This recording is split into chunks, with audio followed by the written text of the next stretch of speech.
Alrighty guys, let's check out territory battles. I started to jump into it and the tutorial started running and I realized that would be really good to record that, so I tried to force stop the app hoping that the tutorial would pop back up. So let's see if that happens here.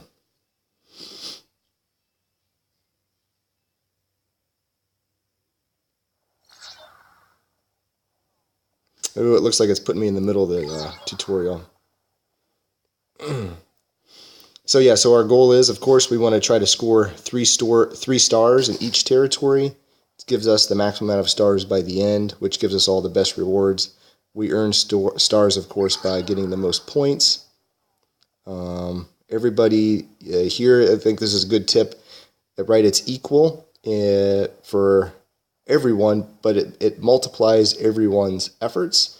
So like in the hat, if I move my mods around or maybe focus on some videos or do something like that to earn myself an extra like 10% in hat points, like it might not really matter for me. I'm probably going to be in my same rank in the hat, or bump up or down a rank. It might not really matter. It might not equal the value of moving around mods or something like that. But here, if we're all kind of maximizing and we all do 10 or 15% more, then that can be a big deal for the entire guild, which is pretty awesome.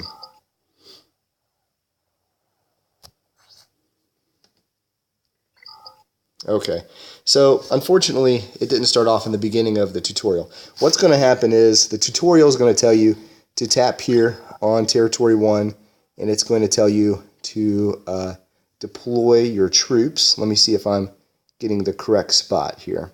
Yeah, it looks like I am. So you see the swirling 3 down arrows. That means deploy troops, and that is not what you want to do. The tutorial is going to tell you to click the deploy button like that, and then it's going to show you all your characters like this. The tutorial is, and the tutorial is going to sort of indicate that you should deploy all your troops by doing a select all like this, and you can see this is how many points I would earn if I deployed all my troops. This would be awful because if I did this, I'll have no troops to do any missions with. So in the tutorial, do not push deploy. That would be terrible. Instead, push clear to undo that. It's truly epically awful. It's really bad. I hope they fix that. I know they've gotten a lot of negative feedback on that. So what you want to actually do is when you after you get through the tutorial without deploying your troops, you're gonna wanna do one of these guys here. You see how you got the gun with the explosion with the arrow here? That's a combat mission. You only get one shot at your combat mission, so you want to do your best, because this is where we earn our big points. This is where you want to focus all your efforts to maximize the amount of points that you can earn. So we can see here in phase 1 we've got 2 ground combat missions. We can toggle between them here, and then we've got 1 ship mission. This should be a ship mission, I believe. Or this is platoons. It's platoons. Alright. So here we go. Here's platoons. Go through this here. Alright, so every phase of territory battle is phase 1 through 6. So this is day 1, so we're on phase 1. We're going to have these platoons to fill. So, and we can see platoon 1 here. What it's showing me, and this is going to be random every single time, is what characters could be I could submit into this platoon. So I could throw in Cassian, but he's one of my better guys, so that would be kind of silly. This is whichever Ewok this is, Logray, I think. I can throw him in there, and you can see we've got 2 Lograys in here, right? And so I can't even possibly fill this platoon by myself, part of the teamwork aspect. And then also, of course, if I'm going to be running Ewoks and I particularly want this Ewok, then for my combat missions, which I have 2 of those to do, it kind of gets in a little bit of the guild level strategy here of how as a guild we're going to fill all these.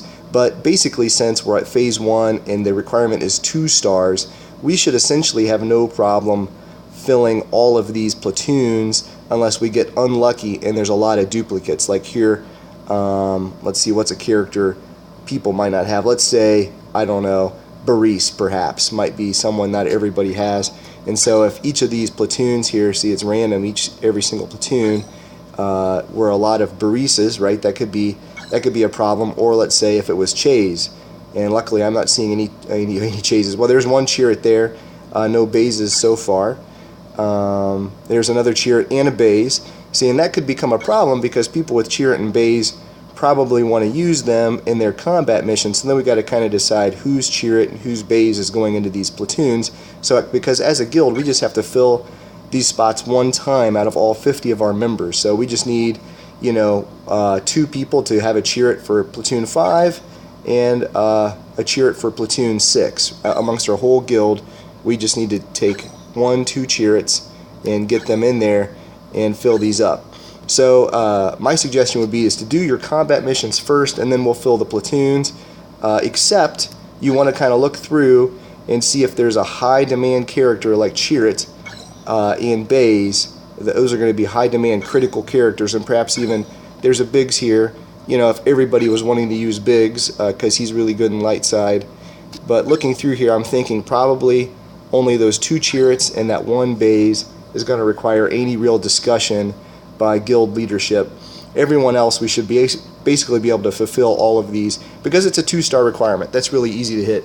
Once we hit phase 5 and 6 and there's a higher star requirement for the platoons, we're just not going to complete it. You know, it's going to be much trickier to do it, but we just want to do our best to fill those platoons because it's going to give us a bonus. But you don't really want to do that first. You want to just look at it and think about it, and then guild leadership might indicate if your Chirrut needs to go somewhere. But what you're really doing as a guild member is you want to just score as high as you can on these 2 combat missions. So really you're thinking it's got to be 2 different squads, they got to be light side. The only requirement here is 2 stars, so obviously you're going to meet that requirement, and you want to build the 2 best teams that you can to go into these 2 combat missions. They can't be duplicate characters, got to be different characters for each mission, because after you use them, they're gone. Now they do get deployed when you use them, so you do get the benefit of their points. Their points do count as if you deployed them, so that's great. You don't have to worry about that. You can use your best characters. That's what you want to do. And I suggest moving mods. You don't need to. It's up to you, but I think it would really benefit the guild potentially as a whole if we're moving our mods around, and you're just looking at probably spending 10 minutes in the fight anyways. So those mods are only going to be off your arena team or wherever you pull them from a little bit, but I understand it is a hassle. So, you know, everybody's got time and family and all those things they got away when making these decisions. So anyways, first thing you want to do is go through the tutorial without deploying your people. Next thing you want to do is go ahead and do your combat missions here. I'm going to stop this video and I'll do my combat missions in a little bit and show you those.